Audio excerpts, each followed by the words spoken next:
Meron akong bagong bili na lagari langga. Ito, gagamitin natin ito na pangputol sa malaking kahoy na tumubo dito sa bakuran ko.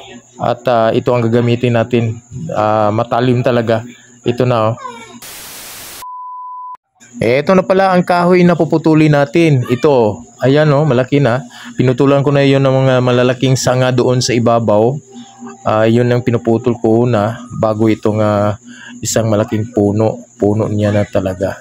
Ayun, itong ginagamit ko, matalas talaga ito. At ayan, umpisa na natin na magputol ng or maglagari sa puno niya.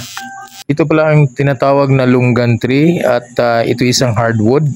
Ang tigas talaga, matigas talaga na kahoy. O ayan o, ayan o, yun ang ano niya, ang puno niya oh, matigas. Ayan.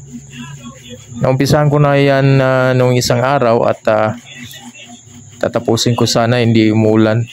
Baka umulan kasi umaambon eh. Sana hindi umulan kasi parang umaambon talaga. Ito talagang puno niya oh. Isang puno sa ato tapos may branch yan na tatlo. Tatlo ang branch niya kaya mahirap talaga magputol ng ganito eh. Shoutout pala sa mga followers ko na palaging sumusuporta sa mga video ko. Salamat talaga sa walang sawang panunood nyo sa mga video ko. Ayan na, ayan na.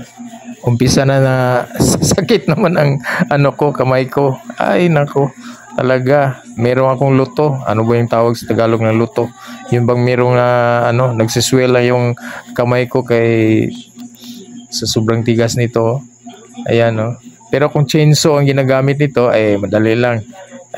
Ilang minutos na siguro putol na ito. Wala tayong chainsaw.